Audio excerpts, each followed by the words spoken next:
সভার সম্মানিত সভাপতি, উপস্থিত আজকের সভার প্রধান অতিথি, সহযোদ্ধা, ফতুল্লা থানা বিএনপির বিপ্লবী সভাপতি, আন্দোলন সংগ্রামের রাজপথে পরিচিত সৈনিক সহযোদ্ধা শহীদ ইসলাম টিটু, উপস্থিত বাংলাদেশ জাতীয়তাবাদী দল ফতুল্লা থানা শাখার ভারপ্রাপ্ত সাধারণ সম্পাদক রুহুল আমিন শিকদার, উপস্থিত ফতুল্লা থানা বিএনপির সহসভাপতি সুমন আকবর ভাই সহ ফতুল্লা থানা বিএনপি অঙ্গ সংগঠনের বিভিন্ন স্তরের নেতৃবৃন্দ সহ সকলকে আমি আমার পক্ষ থেকে বাংলাদেশ জাতীয়তাবাদী দল ফতুল্লা থানা শাখার পক্ষ থেকে জানাই অভিনন্দন, শুভেচ্ছা। সময় স্বল্পতার জন্য আমি সকলের নাম বললাম না, আপনারা আমাকে ক্ষমা করবেন। আজকে আমরা যে উদ্দেশ্যে এখানে একত্রিত হয়েছি, আমরা সকালেও সেই উদ্দেশ্যে কেন্দ্রীয় অফিসে স্থায়ী কমিটির সদস্য ডক্টর জাহিদ ভাইয়ের নেতৃত্বে যে টিম হয়েছে, সেই টিমের কাছে আমরা বিএনপি অঙ্গ সংগঠনের সকল নেতৃবৃন্দ দিয়ে আমরা বর্ণাঢ্যদের সাহায্যার্থে একটি অনুদান দিয়ে আসছি। তার এই ধারাবাহিকতায় আমাদের প্রাণপ্রিয় নেতা, দেশ আগামী দিনের দেশ নায়ক, তারুণ্যের অহংকার তারেক রহমান যে নির্দেশ দিয়েছেন বন্যার্তদের পাশে থাকার জন্য, সেই ধারাবাহিকতা, সেই লক্ষ্যেই আমরা কাজ করে যাচ্ছি। আপনারা যারা বিএনপি নেতৃবৃন্দ এখানে উপস্থিত আছেন, আপনারা অবশ্যই যে যেখানে যে অবস্থানে আছেন ওই জায়গা থেকে যে যতটুকু পারেন আগামী দিনের মধ্যে আমরা আমাদের সভাপতি একটু বলবে যে কোন প্রক্রিয়াতে আপনারা এই বন্যার্তদের সাহায্য করবেন, সেই সাহায্য আমরা পরে থানা বিএনপি আলোচনা করে আমরা জেলা বিএনপির কাছে পৌঁছে দেব, বা আমরা যদি তার সিদ্ধান্ত দেয় আমরা তাহলে বন্যার্তদের পাশে সরাসরি গিয়ে উপস্থিত হব। সেই জন্য আমি আপনাদের বলবো, আপনারা অবশ্যই এই বিষয়টা খুব গুরুত্ব সহকারে দেখবেন। যেহেতু দল করেন, দলটা হচ্ছে একটা মানুষের কল্যাণে এবং মানুষের সেবায় নিজেকে নিয়োজিত করা, তাই আমাদের দল যেহেতু নির্দেশ দিয়েছেন, আমাদের দলের মালিক, আমাদের দলের নীতি নির্ধারকরা তারেক রহমান সাহেব যেহেতু নির্দেশ দিয়েছেন, তাই আমরা অবশ্যই সবাই স্বতঃস্ফূর্তভাবে বন্যার্তদের পাশে গিয়ে দাঁড়াবো। এটা হচ্ছে একটা বিষয়, যে মূল বিষয়ের কারণে আজকে আমরা এখানে একত্রিত হয়েছি। আর এরপরে আমি আর একটা বিষয়ের কথা বলতে চাই, যেটা রুহুল আমিন শিকদার বা টিপু বলছে। আসলে আমরা সাংগঠনিকভাবে সংগঠনের কর্মকাণ্ড করার ধারাবাহিকতায় অনেকে এই কর্মকাণ্ডকে সহ্য করতে না পারে এটাকে ভিন্ন খাতে প্রবাহিত করার জন্য মিথ্যাচার এবং বিভিন্ন ধরনের অপপ্রচার চালাচ্ছে। তো অনেকের বয়স হয়ে যেটা হয়, বয়স প্রতিবন্ধী হয়ে যায়। তো আমরা আসলে কারো ব্যাপারে বলতে চাই না, কারণ আমরা আসলে শিক্ষাটা নেই। আমরা বললে অনেক কিছু বলতে পারি, আমার হাতে এরকম জানাতে থাকে, সেও বলতে পারে, বললে তো বলেই দিলাম। কারো বিরুদ্ধে বলাটা তো কোনো বিষয় না, সবাই বলতে পারে, কিন্তু বাস্তবতাটা অনেক কঠিন।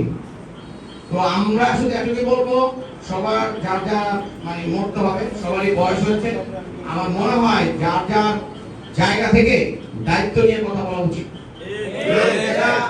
যে কমিটি ভাঙেন করেন, আমাদের রুহুল আমিন শিকদার একদিনে সব ভেঙে দিতে পারে, সব বাদ দিয়ে দিতে পারে। তো বাদ দেওয়াদের মধ্যে গিয়ে এরপরে কম্বল বাঁচতে আর কিছু থাকবো না, লোম যখন বাঁচবে কম্বলে কিছু থাকবো না। আর আপনারা যে ভাষায় কথা বলেন, এই ভাষায় যদি আমরা কথা বলা আরম্ভ করি, তখন কিন্তু অনেকে জামা কাপড় থাকবে না। তাই আমরা চাই না। আসলে আপনার মুরব্বী মানুষ অ্যাডভোকেট সাহেব, আপনি আন্দোলন সংগ্রাম কতটুকু কি করেছেন, কমিটিতে আপনি কিভাবে এসেছেন, আপনি কখন ফোন করে আমাকে এবং শহীদুল্লাহ ইসলাম টিটুর সাথে কি আবদার করেছেন কমিটি হওয়ার আগে এবং পরবর্তীতে, এটা আমরা এখানে বলতে চাই না।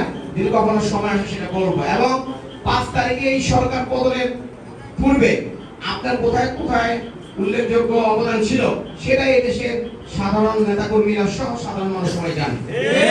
এখন আপনি ওই সবসময় একটাই চিন্তা, যে যখনই দেখেন যে দল ক্ষমতায়, তখন আপনার গ্রুপ চেহারা সব চেঞ্জ হয়ে যায়। এটা আমরা দেখে আসছি, আমরা তো আপনাকে চিনি, আপনাকে কিন্তু চিনি, আর আপনাকে নিয়ে আনার জন্য মুরব্বী মানুষ কিছু বলতে চাই না। তো আমি বলবো, সহনশীল হন।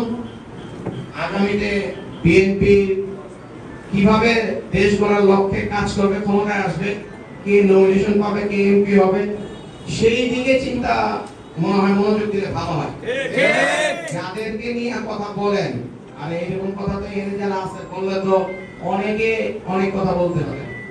তো আমি আপনার কাছে অনুরোধ না, আমি আপনাকে মুরব্বী হিসেবে বলবো যে আপনি ইনশাআল্লাহ যে অপপ্রচার চালাচ্ছেন, যে মিথ্যা কথা বলতেছেন, আসলে এই বয়সে এটা মানায় না। সবাইকে যেমন আপনি কেন বলেন এটা কিন্তু অন্যান্য বুঝতে আমরা নেতৃবৃন্দরা বুঝি। গত 25 তারিখে আপনি মামুন নামে এক লোককে দিয়ে একটা হত্যা মামলার কাগজ থানায় পাঠিয়েছিলেন। পাঠানোর পরে আপনি যখন পাঠিয়েছেন, আমাকে মাহমুদপুর থেকে রহমান ভাই ফোন করেছিল। আমার কুতুবপুরের থেকে অনেক নেতৃবৃন্দ, ছাত্র দলের সাজ ও ফোন করছিল। পায়াল শাসাবলের জন্য আহ্বায়ক সেও ফোন করছিল। দোলন জেলা ছাত্রদল সাংগঠনিক সম্পাদক ও আসছিল।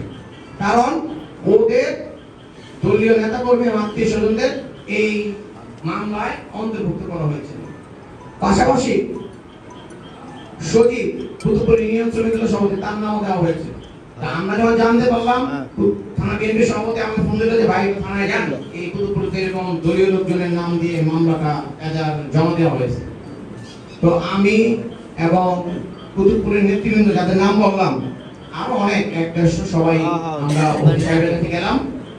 গিয়ে আমরা তাদেরকে যাদের যাদের নাম দিয়েছে এবং তাদের পোস্ট পদবি ছবি সহ আমরা ওসি সাহেবকে দেখালাম যে এইভাবে যদি মামলা হয় তাহলে তো আমরাও বিব্রত, দলও বিব্রত হবে। কিন্তু যখন উনি জানতে পারলো যে আমরা বিষয়টা ধরে ফেলছি, উনি বন্যার কথা ধুয়ে গতকালকে অন্য দিকে কথা নিয়ে গেল নিজে বাঁচার জন্য।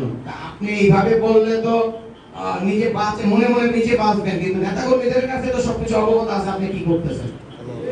আপনি এবং বিএনপির নেতাকর্মীরা জানে যে, এবং সে বলছিল যে দিয়ে গেছে যে আপনি পাঠাইছেন।